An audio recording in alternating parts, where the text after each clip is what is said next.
welcome to episode 169. We've got Forbes, Dan, Dion here. We're at Manawa Retreat, and I'm absolutely pumped to be here. Welcome, boys. Welcome, Dan. Thank you. Thanks for having us out here. This is exceptional. A lot has happened in the last year, so why not give us a bit of an overview? Yeah, well, I guess just the other day wanted to invite you out here because we've been talking about doing a follow-up, and as you know, like being a big part of IHF and seeing what we do there, and obviously having our new drink launched today at the club was an exciting and an appropriate day to do the podcast too. So cool to kind of invite you out to Manawa, the new IHF Retreat venture, which is about bringing a holistic, full wellness experience, and the opportunity arose to do this. So I've been working with Forbes and Dion and my wider team to develop this, and what better to do an outdoor podcast and bring you out here to see kind of what we've been doing. So yeah, nice to actually be able to do it outside as well. Yeah, I love that. Yeah. First ever outdoor podcast on the 10 million 10 years podcast. So nice milestone episode. And it just so happened to be exactly 100 episodes and almost a year to the date that we did the first one. So a lot of serendipitous timing there. And it's hard to explain how beautiful and serene and peaceful it is out here. So what a great way to get a glimpse of what's to come. So yeah, and it was amazing to hear you say that, because so many people that come out to this space always say, oh, how calm and relaxing and peaceful it is. And it's just kind of the energy of what the land holds. And to hear you say that when you first walked in the door was just, it's just a reminder of what we're creating, because the land holds that energy, and what IHF and the wider team are bringing to the space is to really commercialize what we do. But not take away from the natural elements of what we do here. So, yeah. Extremely exciting. I guess a year ago, there wasn't really any idea on this. This wasn't in the works, was it? No, I think, I've got the wider picture and the goal of what the brand is and what we're doing. But there's never like a clear road on what you're doing. So I guess, week by week, month by month, and then year by year, you sort of figure out where that goes, and certain opportunities pop up. So this property is actually owned by my mum, Grace, and she went to sell the property, and I woke up one day and she's owned it for 25 years roughly, and just continued to plant and develop the property, and she was going to move on, which was sort of sad to see that sort of her going into that step where she kind of didn't want to, but she was going to. And I woke up and said, well, I've got the infrastructure to do this. And it really kind of widens and broadens sort of what we do and what we do in the whole wellness space, because you can only do so much in your sort of, the inner city health club. So it's just timing again, like that's 25 years, and the timing for me to be able to take it on and have the right team. And so again, it's just the timing was right. So we good. Said, let's do it. Yeah, that is so cool. And then I guess somewhere along the journey of the last year, we did the 100th episode in the sauna with a couple of attendees here, Dion and Forbes. We're a part of that, and here we are, full circle. The sauna behind us is something that is an absolute spectacle. Yeah, it's the biggest sauna I've ever seen in my whole life. Seating for at least 20, if not more. So that's pretty cool. Amazing design, and Forbes, I guess, just to ask you a question. Have you ever built a sauna? Like you spent a bit of time in them, but having built one now, it's pretty cool. It was quite funny. I've only ever really sat in them, and lying in them or sweating your ass off in them, you often wonder, be worth a crack, eh? And it was funny, like Dan touched on the timing. and it almost wasn't just the timing for that, but it was the timing for everything, wasn't it? Like, it was in the sauna at IHF that day. You were like, oh, by the way, I'm going to open a retreat and we need a sauna. And I was like, well, let's build a sauna then. And it sort of worked out. Like, one of our other jobs had cancelled, and the timing, it was just all like perfect. And then, like, we sort of and ahed with the idea of getting architects involved and all this, but then we thought, nah, like, we've got a path there, we've got some edging, let's just build it to the shape of that. And it actually turned out to be like spectacular, from literally no plans whatsoever, and just following the contours of the paths and the nature around it, and it almost just looks like it's always been sitting there. And I think that's something that's pretty cool. Yeah, it's a good point about planning, isn't it? Like, I'm in two minds personally. I feel that there's some points in life where planning is prohibitive. I think the serendipity and the energy and just going with the flow, I think there's a lot to be said for that. And I think a lot of like negativity exists around that, but I'm a big fan of it. Yeah, you know, well, like, I think, like Dan said before, about like he's always sort of knows the end goal, and that's there, but the way that you can get there is just so broad. And I think that's really important, not probably being too stuck in your ways, and being really open-minded of getting to that end goal, or the, you know, whatever that you're working towards. It just, the opportunities that pop up along that way are just exceptional, way. Like, Yeah, I was actually said when I took these guys for a look around the sauna, I was saying how, you know, is just a creation of you and me going, let's just do that. And we cut out all the bullshit in regards to, like, you know, stuff that can cost more money. And I think it was clear what we wanted to create. So we're able to build like an architectural, like, amazing sauna just because we both were on the same page.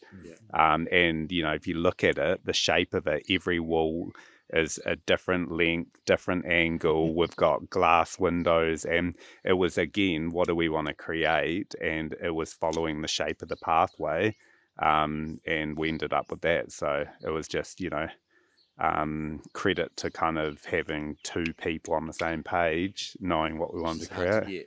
Hard to get and building at the best of times. And like, even like, we were sort of, the further we got along in the process, the more it evolved, which was awesome. And then, like, we'd stand back at the end of the day, look at it, and like, shit, that actually like lines up with that. And then, like, stood back over there, and before you know it, it was like, fuck, that's in the center of the pool. And it was like just all of these accidents that, like, you didn't quite think about, but then when you looked at the overall picture, it was just like, how did that happen? It was awesome. yeah, I guess you just got to go with those things, right? Yeah. Take them as a good omen and just go with it. Totally. Lean in. Yeah, definitely. We definitely leaned into it, didn't we? Even just being here today, you know, like, it was one of those things. We spoke yesterday, I think, Dan, and I was a little bit unsure about the location. We'd sort of penciled it in, but coming out here to Manawa, it was such a like easy path to get here. It's, you know, less than an hour from Central Christchurch. Not a big deal at all. And and then Ben was available, so shout out to Ben from Be Creative, filming and producing the podcast. Like, how good, just meant to be. It's great. Like I said on the phone, it was like we just had to make it happen. Exactly. And to have you guys out here, great weather, and for Ben to be available, it all lined up again, right? So so it's just great to sort of be able to show you the space and show you sort of firsthand why we're doing this and what we're creating, because that's the important thing over the next wee while, is how we deliver that to our IHF community and then go to the wider retreat space, you know, if it's national and international people, because that's a completely different market. And that's why working with Dion too is bringing that type of element into it. And being able to bring what Dion does into the commercial aspect of what IHF does, and I think that's where the magic's going to lie. And to your point about how easy it was to get here, that's why we really want to start with the 3-day retreats, because it needs to be, within the realms of affordability for most people to be able to have a break from their day-to-day, do a life-changing experience, have a life-changing experience, work on their mental health or whatever it is, and be able to go, okay, on Friday I can leave work, go to a retreat for 3 days, and be back on Monday. So it means we're not like interrupting people's schedules too much. So I think all the different elements is where the success of this is going to come into. So, but yeah, maybe I can sort of like pass it to Dion too to kind of talk about Totally. sort of Dion's been working on the land a lot and with me, and is involved with our senior management at work now. So we're kind of incorporating all of what we do here and Dion's work in the club as well. So we're becoming a synced system. Love it. Yeah. No, it's good to see you, Dion. You're part of the 100th episode, 100 minutes in the sauna. Yeah, that was definitely an experience. Yeah, you've cooled down since then. I have. I'm looking forward to another one in this sauna. Absolutely. And also with a beautiful view with a nice water feature that's going to be backing that. So, it's been a bit of a journey since I was last with you all. And again, just to touch on what both the boys said before with timing, when I last saw you, I was leaving to go do an Auckland tour running retreats and workshops. And then I sort of got this intuitive hit to contact Dan, and I kept hearing Manawa, contact Dan. And I was like, oh, that's weird. So rang Dan's sister, and she was like, oh, you need to ring Dan now. So when I was told that Grace was going to be selling Manawa, I got quite teary, and I'd never actually stepped foot on the property, but I know what the energy holds of this place, and contacted Dan, and he's like, oh, got a retreat now, bro. And I was like, oh, wow. And he's like, want to come down and have a look? And so it was in between a break on my tour, and just so happened I finished my tour and pretty much rocked straight down here. So it's been it's been serendipitous, as you said before, and just look at where we are. It's amazing. It's absolutely beautiful. Yeah. What can you do to best describe the environment to anyone listening, or to try and give people a sense for what to expect out here? It's kind of in the name. So Manawa has a few different meanings in Māori. So part of it, if you break the word down, our mana is our personal essence or strength. And then wa means time. So it's time to, empower yourself. But then if you look at the word as a whole, Manawa is about your heart space and projecting that out into the world. So if you combine just those two meanings, I guess people will be coming here to develop self in all different ways, because there'll be a lot on offer with Dan's team, with some of the stuff I'll be running, and then project that out into the wider world. And I think by the time internationals start arriving, because it won't be long, I've sort of been running retreats for a while now, there's more of an international market. It's expensive being a Kiwi, or living here. But when you come here with American dollars, they go quite far. And a lot of people come to this country for that wellness. I'm looking forward to seeing what unfolds here, and helping people change their lives so they can change other people's lives. So exceptional. Yeah, that's so good. About. Yeah, that's great. Yeah, that's really cool. I think it ties in really nicely with the New Zealand brand, and going further out to an international context. It's very fitting with New Zealand and what the country can offer. So love that. Yeah. Dan, do you want to talk a bit about these microphone holders we've got here? Yes, I can, David. So this had been sort of in the works with, as you can see, at IHF, we've had various complimentary offerings over the years. My challenges that I've had over the years is controlling just the management of everything with my managers in regards to overheads and costs. And for me, I'm always looking for the positive and the negative, and there's an opportunity in everything. And I think for me, I didn't know exactly what I was going to create, but I have such an amazing team behind me now to be able to execute things like this. So, there's a few people involved in this product, and that's all under the IHF umbrella.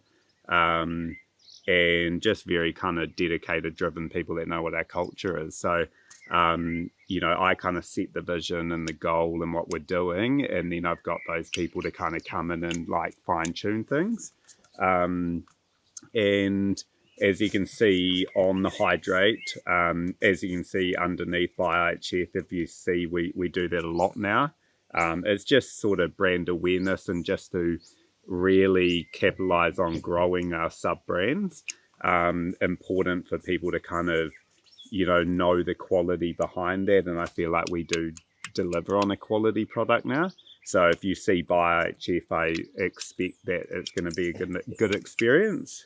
And that's what my senior managers do expect as well.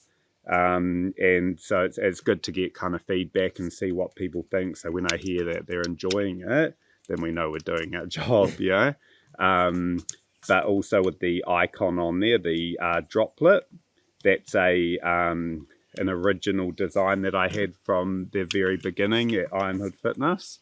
And that was at the macro bar, which was the protein smoothie bar. And so the upside down Y for Hydrate in that droplet actually represents the macros of that drop. And it was fitting to bring it back, be able to repurpose it and use it within this water. So yeah, just a pretty special and amazing feeling to have something that you've thought about doing, which can enhance the experience at the club and also at the retreat, where we will have this on hand for all of our, clients and members, guests of the retreat as well, to be able to drink and enjoy a beverage that we're producing, and to know that it's a natural, low calorie, we're talking less than 5 calories, will be anywhere between 2 to 5, depending on different flavors we may do after the original. But all natural, so you could drink as many as you like, just as you would drink a glass of water, and know that you're sort of getting satisfied from that feeling of drinking a soda, but you're hydrating yourself. So I don't know, it just came together quite easily with the right ideas. So now we're able to have a product launch on the podcast. So. How good! Yeah, we've got retreats, we've got drinks. There's lots going on here, and I just love the whole progress that's been made since the first episode, which is, as I say, about a year ago.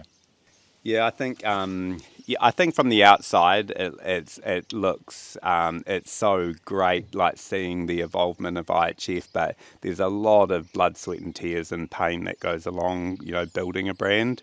And I've got very thick skin for it now. I think I'm always looking for, when you've got problems, create another, there's an opportunity to create something to fix that problem. So that's why you see fast growth in IHF. I think, creating our own drink means we can provide it at a better cost to our clients and members. So there's always like a method in the madness. And I think, again, it's like the goal and the vision is so clear to me.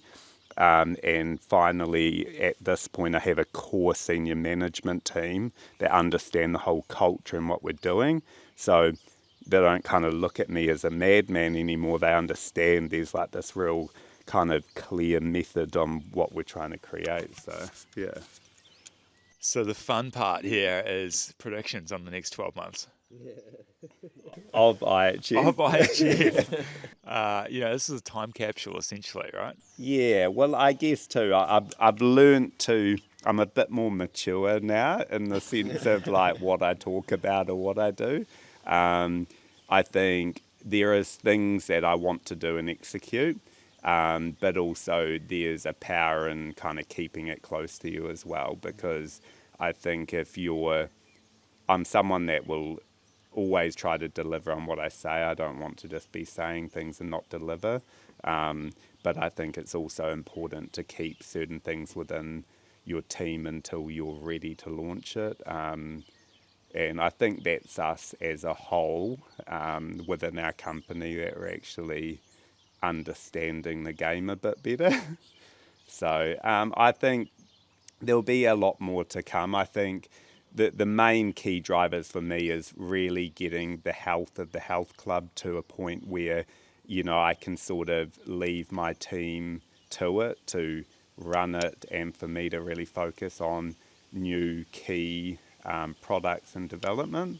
So I think it's just making sure we get through the next 12 months and get the Christchurch branch like super refined with the restaurant F&B side of it, the health club side, and then really getting the retreat to a good level. That's going to take time, but I don't feel like it's going to take that long to get the exposure, because it's quite a different market than the gym industry.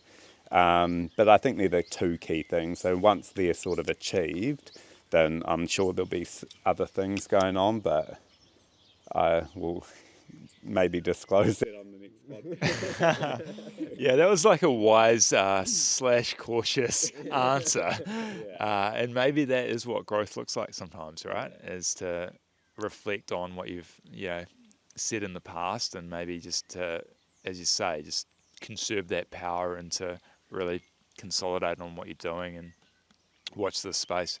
So I get that. Yeah, I did hear that somewhere recently in regards to like, the least people know, the better, in a sense. Not from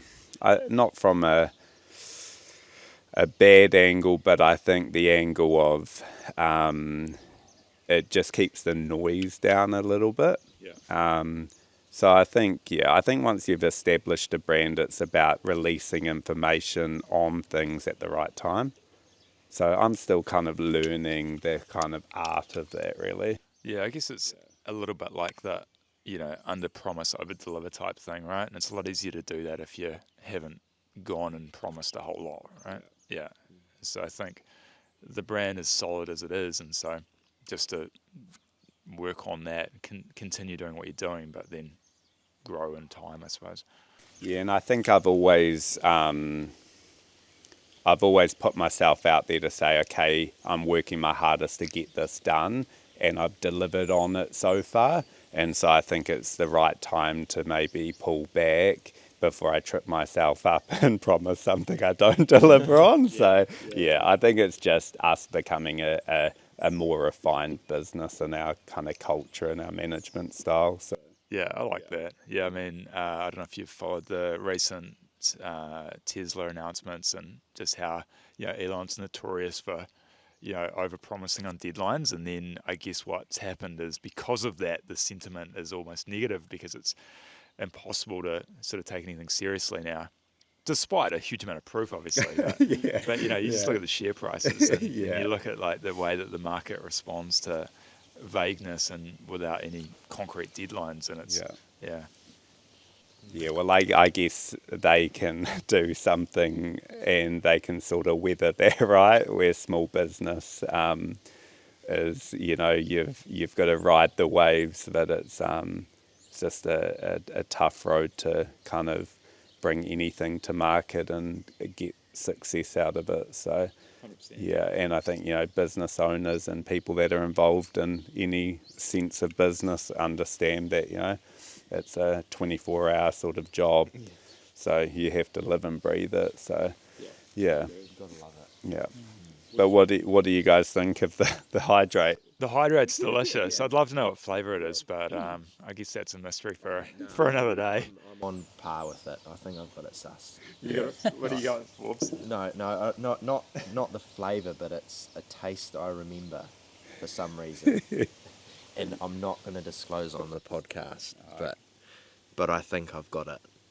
It's very yummy. Well, that's good.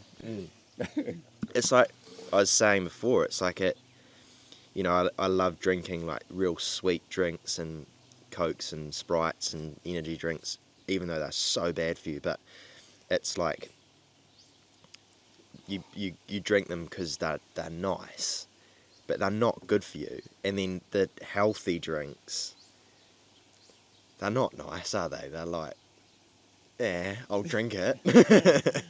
But this is like the perfect in between of like, oh shit, it is actually healthy and it actually tastes really good.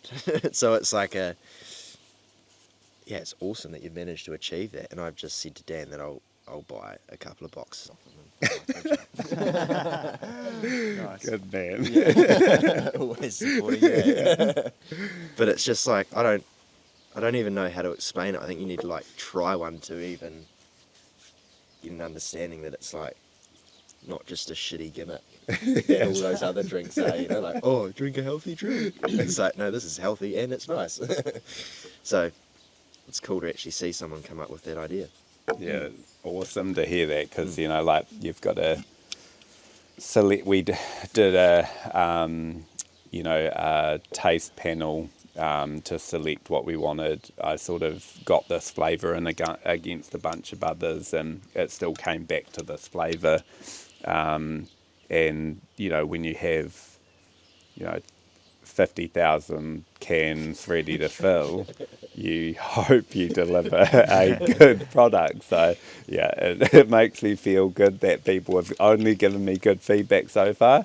But again, it's like not everyone's going to like it because everyone likes different flavours. But if I can, get a good reaction from most people, then we've done our job to create a good drink that we can replace our complimentary offerings with. Love it. Yeah. Yeah. So if someone's listening to this and they want to try it, I guess at this point they've got to join. Got to join IHF. Yeah, so this is our complimentary offering. Once we start moving this product, we'll look for a retail option. But we're not going to, this was about providing a complimentary offering as a priority. But now we've got the platform to branch out into retail. So the thing is, though, if anybody wants to reach out to me directly, they can also jump on like a wholesale list with me. That's just going to be off the back of, for example, Amos. He was my first delivery, which was awesome. I gave him a shout out on Instagram. Nice. And just appreciate the support from someone like that, which has an office in Ferrymead. So did the delivery and to his office. And so if there's anyone that wants to fill their own complimentary fridges at their workplace or wherever that is, then they can buy it from us, or our members will be able to buy it too. So we'll just have to be cautious on like our stock levels and just monitor that. But we do have 50,000, so we just have to know when we get them filled, because we do about 13,000 at a time. So Right. yeah. Yeah, gotcha. So it's our first entry into beverage. So No, I like that. I was just wondering if the wholesale was publicly available, or if that was a bit of a, I think if I keep it within the IHF community, we'll be able to monitor it a bit closely. And we may be able to start doing offerings of like members being able to purchase it at the club. But again, if anybody wants to reach out to me so it doesn't kind of bombard my team, if they just want to reach out to me directly, then I can sort of put together a kind of plan around that. Yeah. Yeah. Personal Dan Hood delivery. Yeah. Well, I joke to people now that I'm just a water boy, delivery boy, which I actually quite enjoy. It gives me a bit of time out. Yeah, a bit of drive time, right? Yeah. But I love it. Like it brought me back to my roots of like the hustle. Yes. And I think when I was young, I was like a real hustler, and like driving around slanging off boxes of water. I was just like, this is such a cool, at such the basic level of sales, Yeah, there's something about a physical product, right? Like actually selling something and delivering it. There's something in that, right? It's quite different than a service-based business.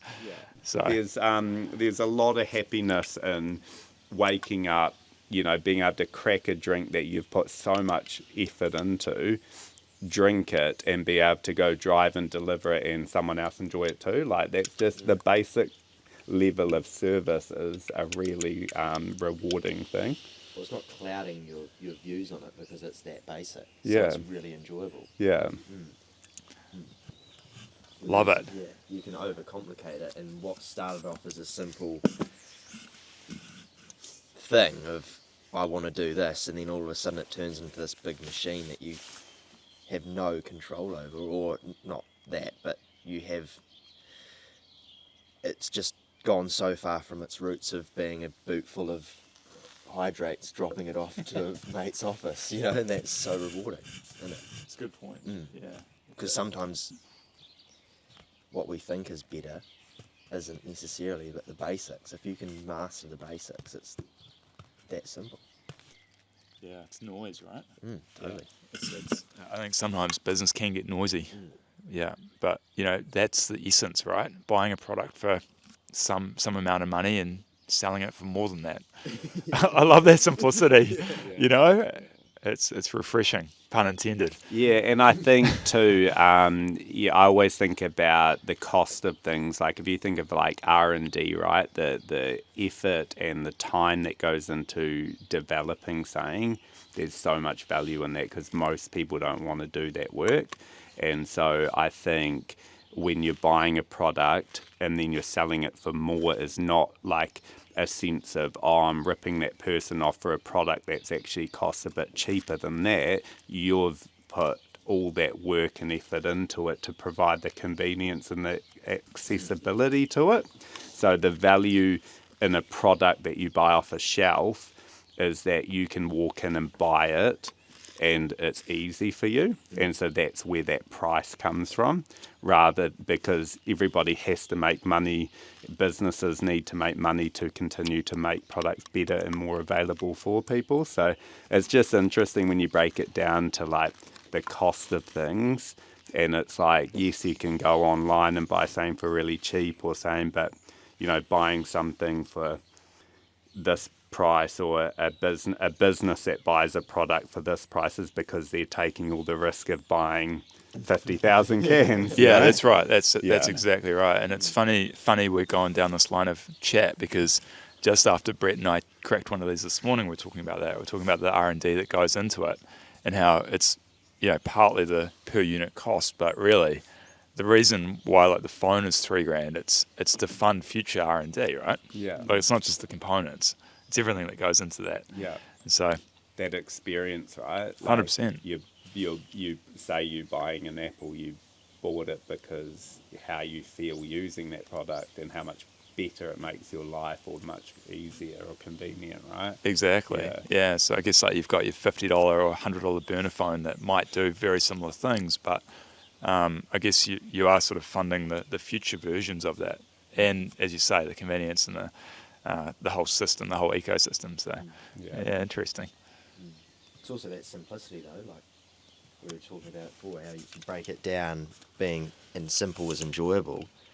Well, you try using a different phone, and Apple's just like a kiddie tablet, literally. Like, I swear in their R&D they have kids with holding one and working out their movements. I bet they do. They 100%, because it's so user friendly. And then if you give a phone to a kid, they seem to know how to use it, and you're like, what the fuck? This took me years to figure out how to use. Intuitively, right? Yeah, like they know. It's bizarre, and like it's that simplicity, right? Of like how the apps look, how you move across the screen. Everything about it is so simple, but yet again, dropping drinks off to a mate because he brought them off you is so simple. Yeah. So it's just a funny.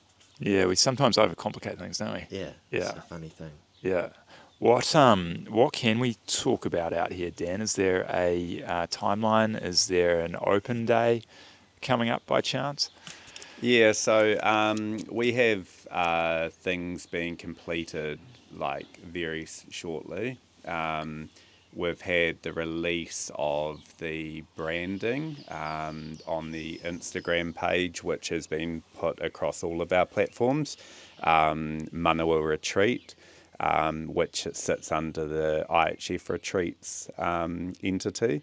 And so there will be things released on that in the coming weeks. It's important that we get things right in regards to running our different teams, from senior management to other key people in the team, through the program and what we do out here, so they understand it firsthand. That will happen quite quickly over the next little while. But we should be running a few this side of Christmas. And yeah, if you follow any of our platforms, you'll have it released to you in due time, really. Yeah. But yeah, for us, it's all about quality over quantity. So we want to know that everything is where we need it to be, and be able to provide the best sort of experience for those first people that come through. Love it. Yeah. Yeah, I'm looking forward to this 200th episode sauna special in that huge, ginormous Kershaw Constructions built sauna. That's going to be pretty special. Yeah, so I think the two key things for me is every time I build a sauna, I always have to do that because I've committed to it. And I think it's just a special time to get a group of people together, whether it'll be a bunch of the same people, would be interesting because it's always been through your platform, the first one.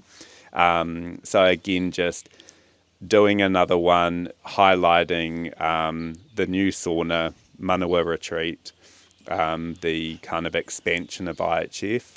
And then the other thing will be running an open day out here that will be open to all of the businesses that we do business with, so all our corporate relationships and all of our member base at IHF.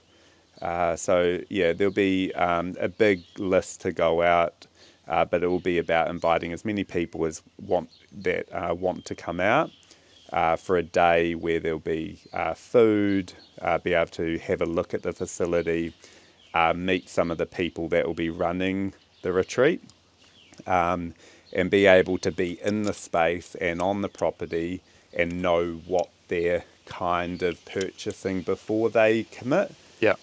So that will be a special day to kind of get our community from in town out here, be able to come out and just experience a day out here, and get sort of our people from in town to come out that love IHF and what we do there, out of the city, and familiar faces in a completely different space. So I think it'll be quite a cool day. Yeah, I love that. Yeah, there's something to be said for getting outside of your normal environment. Again, talking about that earlier today, there's something about a relationship that transforms, weirdly, I find, when you do get outside of your normal either work environment or gym environment. And so I think that'll be interesting to see how that plays out just with the membership and just the retreat offering and just how that sort of plays out. Yeah. I like it. Yeah, very good. I think one thing that's quite cool about out here, just as this Manawa space is special in itself, but like even just this Canterbury area by these foothills, there's something about it that is just super, super special. And even like it's hard to explain to some people that live in town how it feels out here, and the people out here is because a lot of them are farmers and they are constantly working with their surroundings in the ground, and they're very grounded, very down to earth people. And so it'll be awesome for townies to experience that feeling of being surrounded by really awesome people and amazing landscapes that you just don't get in a concrete jungle. Yeah, I love and I that. think that's really, really important for human souls, to actually understand what's going on around them, not just on what's the left side of Colombo Street, on the right side of Colombo Street. anyone can see that. But this area on its own is just exceptional. It's really unique. It's almost got a West Coast vibe to it. It's really quite special. I haven't spent a lot of time out in this area. In fact, I didn't really know where Wind Whistle was, to be honest. But, you know, I guess just having experienced that drive, it's not a big deal. No. And I guess comparing it to, say, going to the coast, 3 hours versus under an hour, that's pretty cool. Yeah. Yeah. Well, like I've lived out here for 6 years now, but our family's been based out here.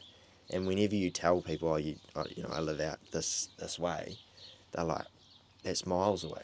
And it's like, yeah, it's miles away, but trust me, when you drive out here, it will not feel like miles away. Yeah. And until they experience that and they come out, they're like, oh, the drive was awesome. And it's like, so I don't live far away, you know?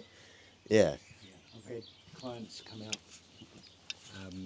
clients come out to have treatments, and it's always, wow, I've lived in Christchurch all my life and I've never known those hills are here.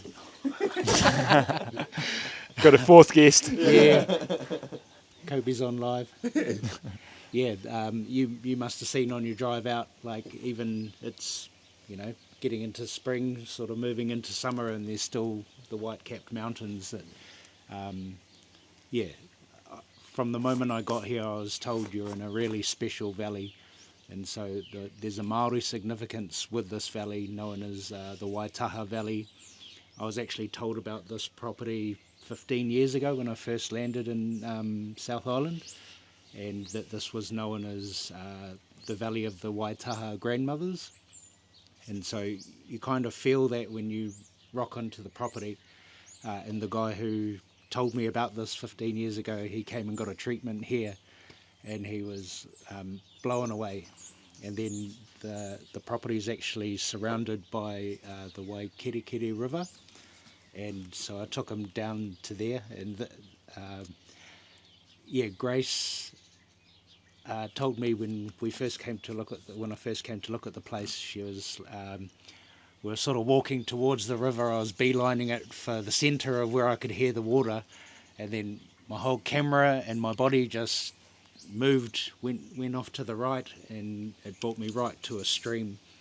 And that stream is called Waikirikiri, and the river itself is Waikirikiri.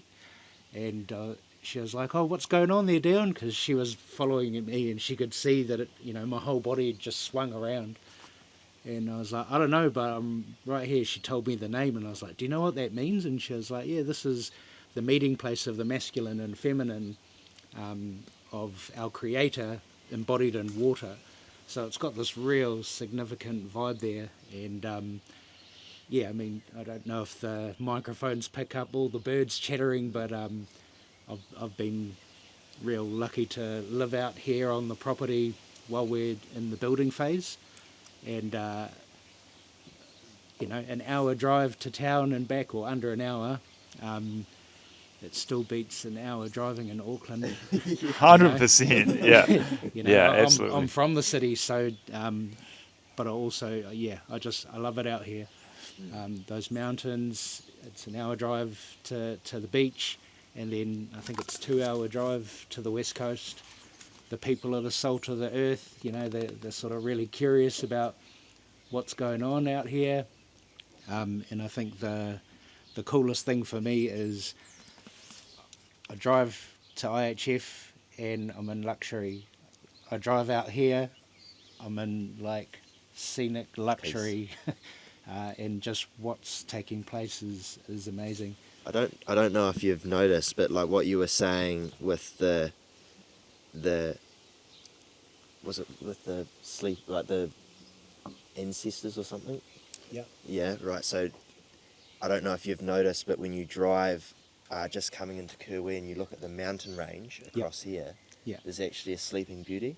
Yeah, I have actually. Oh, you have? But I thought I was just being weird. No. So that's like that's a thing. That's a thing. So it was quite talked about with my grandparents, and it was like the reason that they were drawn out there is because they were drawn to the sleeping beauty, and they felt really safe. Yeah.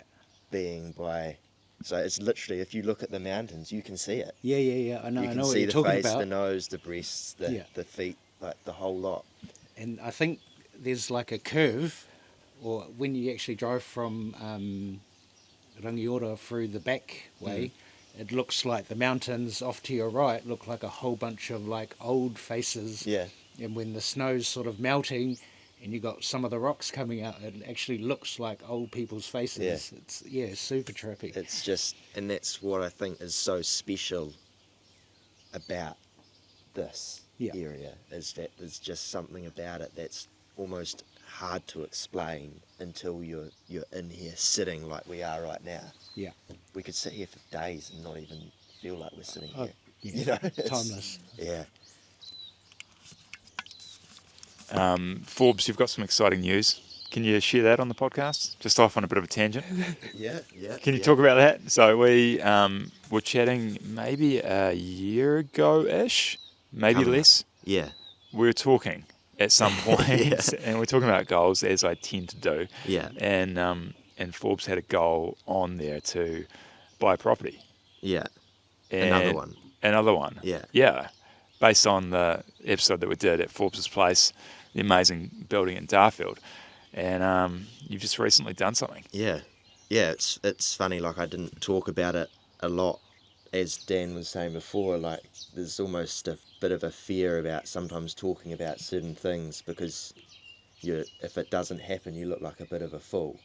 And so I'd been keeping it quiet for a while, but yeah, brought an old estate. That was one of the biggest dreams I had on the list, because Granddad actually built a lot of them in this area. Actually, most of them except the one that I brought. So that's a bit of a funny twist. But so yeah, that was ticked off the list the day that it came up on the listing. Literally 20 minutes later, I called the agent and said, I'm going to be purchasing this. And he's like, what? Like, can you send through the sale and purchase agreement? And he was like, it's not even written up yet. And I was like, well, as soon as you get it written up, send it to me and I'm buying it. And he's like, you haven't even looked at it. I'm like, I know, I'm buying it. And so 2 weeks went by, still hadn't got the sales and purchase agreement. Finally got it. Literally had nothing lined up and just no conditions, nothing. Just put a price on it, put it in, managed to bring the deadline forward. And then I thought, fuck, I need to sort of get my ducks in a row now. I need to get finances all sorted and things like that, especially with it being an unconditional offer. And then it just Just launched in, right? launched in. Yeah. And I think there's something about that is taking that risk and doing that. But it meant that a few things went on the back burner while that was happening, which wasn't great. But sometimes that's just what needs to happen. And then they had about 400 inquiries on the property in that time frame. It was huge. Wow. And there was 12 offers on the table because of that deadline being brought forward. And for some reason, I just still knew I was going to get it. And got down to 3 that were negotiating, and there was some figures with 5 and all sorts of stuff. And then I was just like, whatever. And so I just called the agent and I just said, right, you just tell me a number that I need to meet unconditionally for it to be mine. And there was just silence on the phone, and I was like, oh, maybe that was a bit forward. But he goes, 475. I'm like, done. Like, I need a sold sticker on it in the morning. And so he said, all right, I'll call the vendors and we'll get it all ticked off. And sure enough, that just happened, and that was that. It was just like meant to be, eh? Yeah. Just that, like you spoke before, that hustle of almost all odds potentially stacked against what you're trying to achieve, but you just know that end goal will be what it's supposed to be. And I mean, you do sacrifice some stuff to make that happen, but I think you just know, I think we just know deep down when something's right, and I don't even know how to explain it, but you just got to sort of find that way of making it happen. Well, I think that's the sort of theme of this episode in a way, is the magic, is the other end of the spectrum on the opposite side of logic and reason, you know. I think there's a lot in life that is unexplainable, and Totally. I think Look at Dan's life. Like, it's just, you know, Exactly. yeah, but that's what it is, right? It's like that constant push of boundaries. Yeah, and it's pushing boundaries when you're in a lot of pain, and like your brain is going, I should not be doing that. But I think if you look big enough outside of that, I think a lot of people can sit on their hands and go, oh, this is a painful experience, and become stagnant in that. And I think a lot of small business owners most probably get themselves into that, because I'm constantly in that. But it doesn't, I try my hardest to still stay creative and positive. And I think that's the one thing that gets me through my days. Because if you sit back and moan about how shit it is, then it's still going to be the same problem the next day. So I think if you can continue to move forward, a lot of things that you can be creative with can actually minimize your risk, or bring other things online to kind of give you ways out of, you know, problems that you get. Yeah. And that's, I describe it as planting seeds. So I'm trying to grow a forest of different bits and pieces, and when you're planting it all, it's really hard work. But if you work hard enough and keep watering all of those kind of things, then, you know, it will grow eventually. Good analogy. I like that. I like that. Yeah. Have you used that before? Is that a fresh on the spot? I think I might have. I don't know. I kind of think Either way, it's good. Yeah, I guess if you are to back out of a certain situation and reflect on what's the worst thing that can happen, it's often not that bad. And I think for me, I've just noticed lately, like, that whole paralysis by analysis and just not trusting my gut and not taking enough risk. That's something that I'm working on. I think, I think on that point, I think if I look at, I always compare, like, say, you know, the fitness industries where I started, and fitness is about putting pressure and stress on the body, and you want to put enough on it that it adapts, and you need to recover. And I love the correlation of that with business. If you can push hard enough, you're going to be the one with the most success or the biggest change. Like in the gym, right? If you push the hardest but don't break yourself, recover well, you're going to get the best results. It's exactly the same thing in business. Well, it's funny that you just say that, because you were literally talking about how it's your time to refine what you've got. That's your recovery, and you know, like with your businesses that you've got going. And when David asked you about, oh, what's the next thing, and you explained, well, no, like I'm refining what I've got. Yeah. Well, essentially that's like recovering well for the next big push. Yeah. You know what I mean? Yeah. I don't know if that made sense, but I got you. Yeah, I got. Yeah, you're right. You're right. We, with my work, it's super interesting. There's such a thing, believe it or not, called entrepreneur's brain, and working on thousands of different people with Māori healing in my career, I cannot, not know what somebody does, but as soon as they get on the table and I put my hands near their head, I can tell if they're an entrepreneur, and especially if they're a business owner. And then people like Dan are a little bit different, because it's not just one entrepreneurial thing, it's multiple. So it's sort of like, I guess, entrepreneur's brain on steroids. And then when you wind that back to after a treatment, it gets more focused.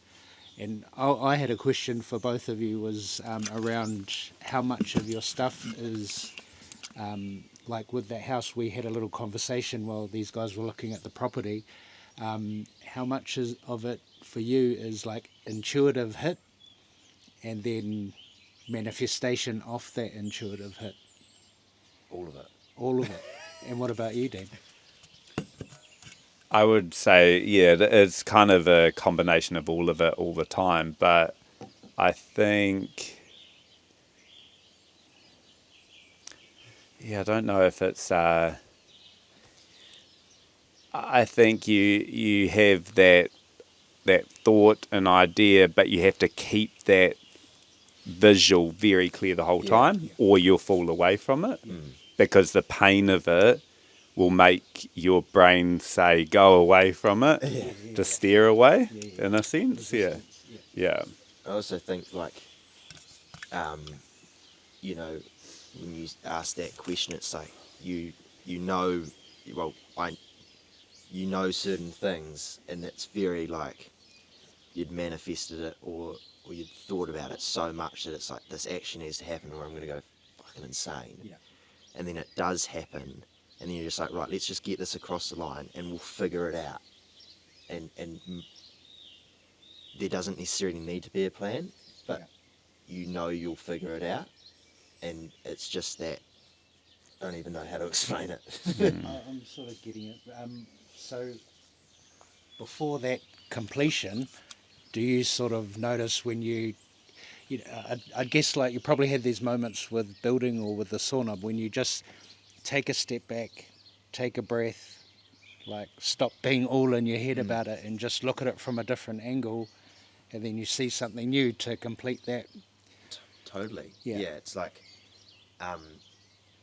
you know, like the reason carpenters used to smoke a pipe was because they needed to stand back, you know, stuff the pipe, light the pipe, and they'd stand back, and that would be their breathing time to undertake the next task. Yeah. And it was like they needed that moment to get out of their busy brain and into their like creative space. And you know, like there's moments where, you know, especially my workers see me and I'm like standing arms crossed or arms on my hips in a funny way, and they like, I'll be there for like 30 minutes just staring, and they think I'm doing fuck all, but little do they know there's so much going on in my brain to understand how to make it work.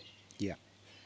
I feel like that's what Manawa Retreat will be like for entrepreneurs, because it's been a lot of it's been designed around, or the IHF ones have been designed around the core values of IHF, and sometimes it is about taking that step back, figuring out what your why is now, because what your why was before you completed something might have been different, and when you can come out into this place, go through a few activities that make you refine, like you were saying, Dan, refine what you're actually up to in life and where you want to move in this next direction, because it's not always, you know, linear. And I guess what I was getting at with that intuition is, like you said, you knew that house was going to be yours. So all the steps that sort of followed, some would look at it and say, oh, that might have been luck. Yeah. But actually there was a lot of like groundwork and a knowing and then acting on it. Yeah, well, I think the harder you work, or the more you think about stuff internally that people don't see, the luckier you get, I guess. So it's like, it's a pretty simple equation. Yeah, well, I think you touching on that point of standing there and internally processing everything is the similar like thing of like, you know, for me, going through that process of growing a team to a point where I don't work on the floor, I don't work in the restaurant, I don't run client services, you know, and you have to like get to that point where you know, you feel comfortable and know your place. Totally. And so when you become a senior manager, or you're leading a senior management team, you have to understand what you do well and what you're doing for them to do their job. Yeah. And it's that delegation thing, right? Like, and having confidence in. And I think I've only really just found that.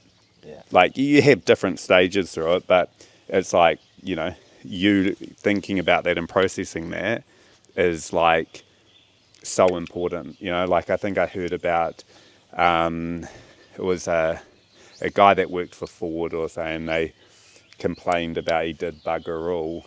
I heard this a long time ago, but the key things he came up with were like the key like pivoting like points of like the success, you know. And so there's value in, you know, like hard work of digging a hole, hard labor.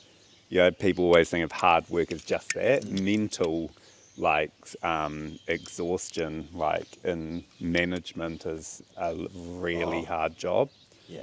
Yeah. Like what? And it's so hard because sometimes you do feel like you're doing bugger all, because, and especially coming from such a physical role where things are super physical, and it's, I mean, you've worked on many tradies and you know how we operate, and like, you know, if you're seen standing there, it's like, get to work, you fucking lazy, you know, like there's this real like push to it, which is great and it needs to happen. But when you're standing back and looking at it from a creative point of view, it's very frowned upon in the industry, because you're not, it's comes across as you're not doing anything. Yeah. But little do they know that your brain is like thousands of cogs, just like You're exercising the other side of your brain. So you're not rocking around with, like, you know, a guy who goes to the gym and got one big right arm and one little left arm sort of thing.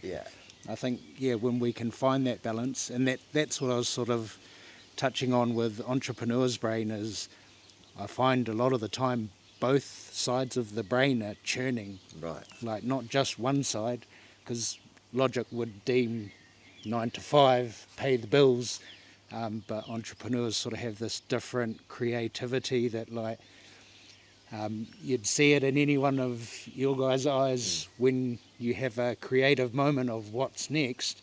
The eyes light up, your whole spirit changes, you know, you're ready for something more, and then both sides of the brain start working, sometimes overtime and sometimes in your sleep, as Dan and I were discussing this morning. You know, it's a funny thing when you're sort of dreaming about work and what's got to go on next, and then those dreams sort of come to fruition. Yeah, I think on that point I'd sort of touch on like my personal experience with the work that Dion does and his wider team. My brother-in-law Heath, which is amazing at what he does as well. I mainly sort of work with Dion and Heath on some of the work I do from a mindset point of view and being more in tune with the way you think. And I think that's like kind of my next chapter in being a better leader and driving my business like to that next level and keeping myself like healthy mentally, because if you are like, I've always sort of had a kind of a spiritual side, like I sort of see the bigger picture and things, but being more in tune with it and living that whole thing is like, you can start really feeling like it's like a maintenance thing. Like if you do that work, you're able to attack your day in a different way. Like you're able to, I know now when I'm on a flow, like there'll be a day where I'm just like, I'm on the right track. And it's weird when you start like tuning into that kind of energy, it's just gives you way more clarity and a lot more energy to like execute your tasks for the day. And so I think that is a massive reason why the retreat side of things and working with people like Dion and the wider team to bring that to people that want to just have more clarity and be more productive and be mentally more clear, you know, there is nothing but a benefit from that. Massive. Yeah. Yeah, I think most people can relate the contrasting effects of a day when you're fully dialed in, flow state, or whatever you want to call it, like ultra productive, versus the opposite of that, which is a mess. You know, it's like 100 to 1 in terms of a productivity scale. Wouldn't you agree? Yeah. And so, I don't know, I'm constantly curious around this and what can be done, and creating practical tools to try and correct that course when you are down the wrong end of the spectrum, right? Yeah. Yeah, so I think it's going to be a special time to be able to really bring that to some of our members that want to come to the retreat. We're also going to be incorporating a bit of that work inside the health club. So that's sort of in the works at the moment, alongside some of our other practitioners that we have in there.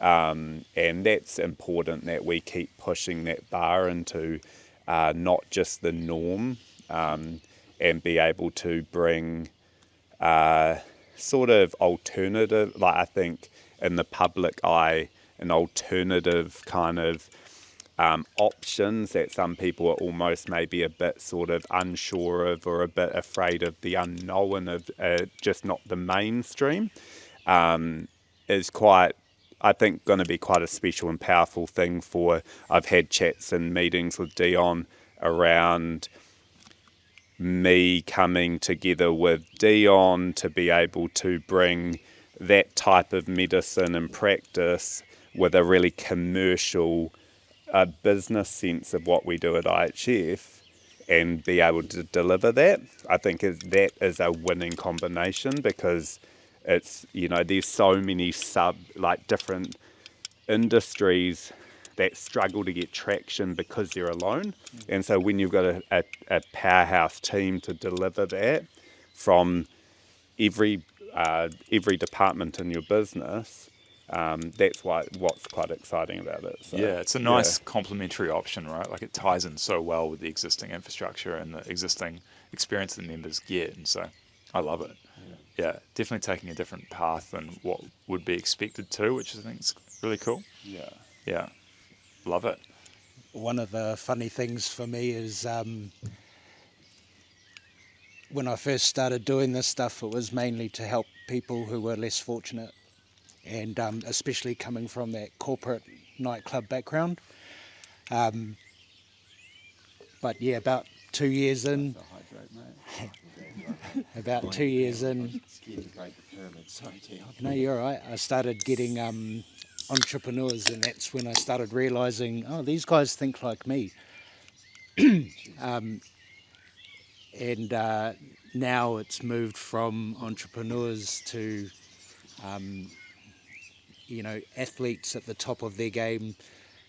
Olympians have been really interesting to work on, because they've got, like, I don't know, you've got your regular athletes or your people like at gyms, and then you've got people who are just taking it on that global scale, and then moving from that, your high corporate people as well. It's just been really interesting, where at one stage it was like spooky and weird or hippie, and now, like, one of my number one clients, I really wanted him, like, sort of similar to Dan, and he runs pretty big festivals around New Zealand, and he was like, oh, I want you to just work on my senior management and any of our international artists that come through, this is, and I was like, oh, I want to work on everyone. And he's like, no, I want you to be my number one best kept secret, I don't want it getting out to the competition. And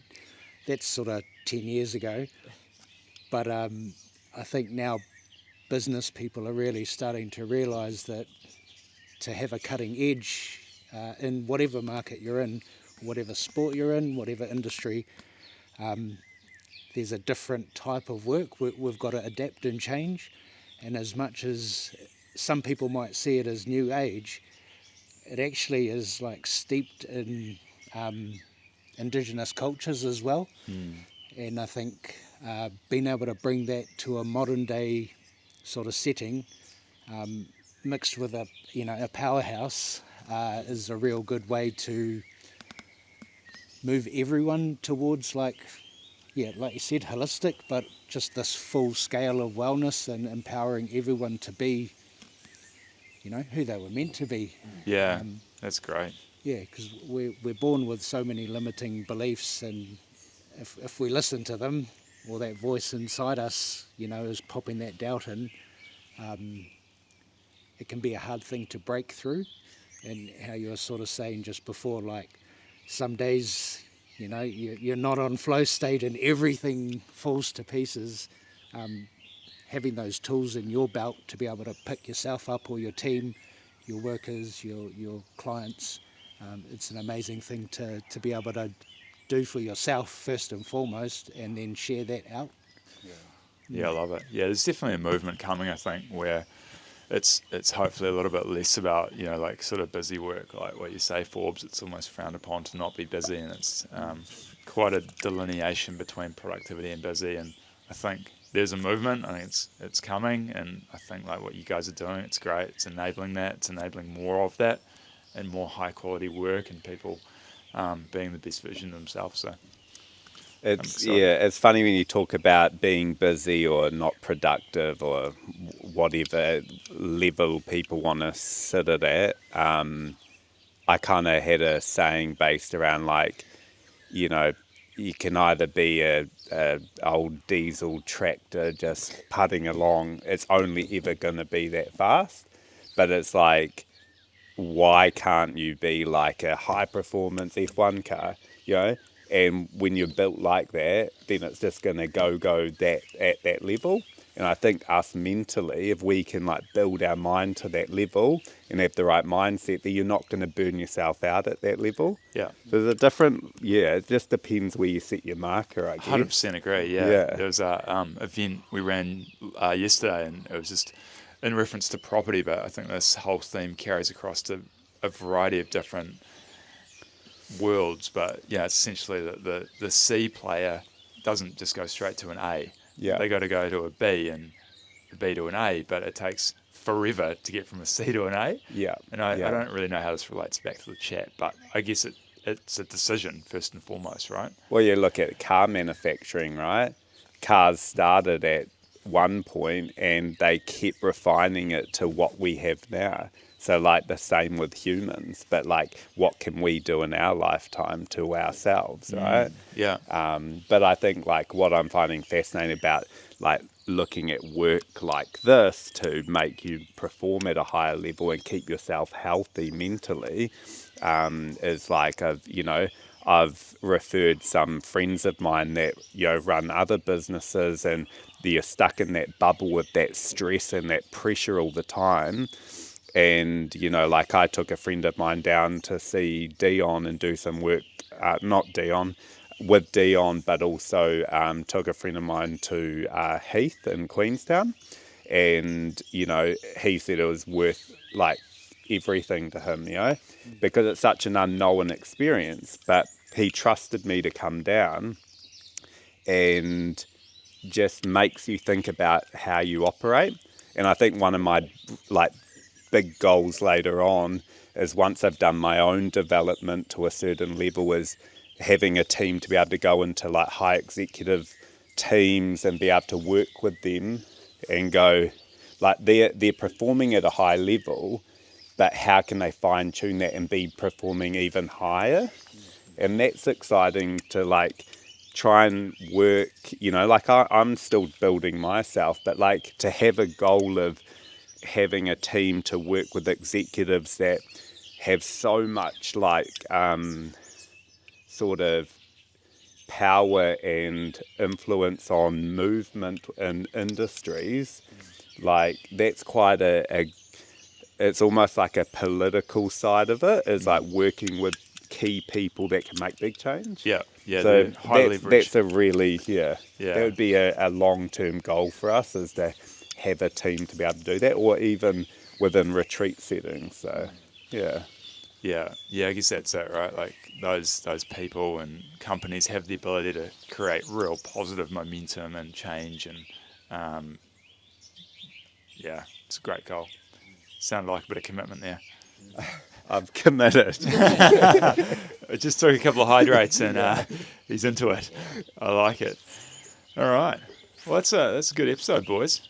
Love it. Thank you. It's just awesome to have you out here and get another one done. Yeah, super good. But I just want to say thanks to you for having us again, but also Forbes. It's been like awesome to meet, build and meet Forbes through the IHF kind of experience that he had, and then we connected, and now we're working together and being able to do work together. Like that's the most rewarding stuff in business, is doing business with other friends. Yeah, it really is. And when you've got like the clear vision, it's easy to execute that. And then the same with Dion, like being able to work in this area of work, but it also helps me personally, but be able to turn it into a business venture and be able to help more people like what we do in the health space. So Yeah, that's really meaningful. I was reflecting on that earlier with someone about doing business and working in an environment with people that you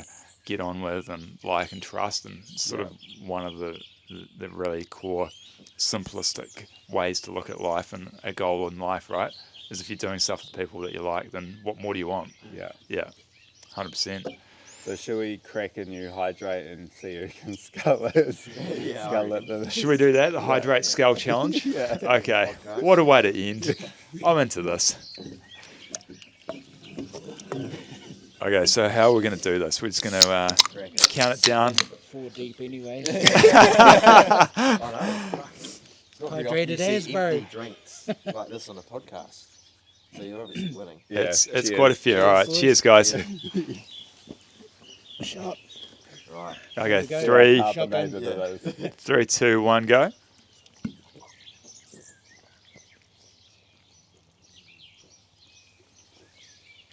Whoa. Good job, mate.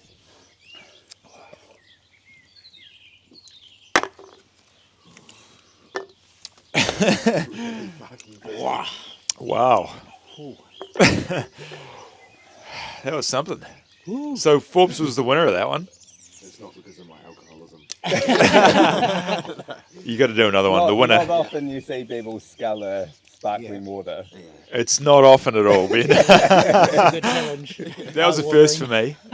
I think you really like it, eh? How many empty drinks I've You might need 2 cases. Yeah. Yeah. Okay, cool. First Awesome. best wholesale customer. Thanks, team. Cool. Appreciate it. Cheers. Amazing. Thank you. See you back in the next one. Over and out. Cheers.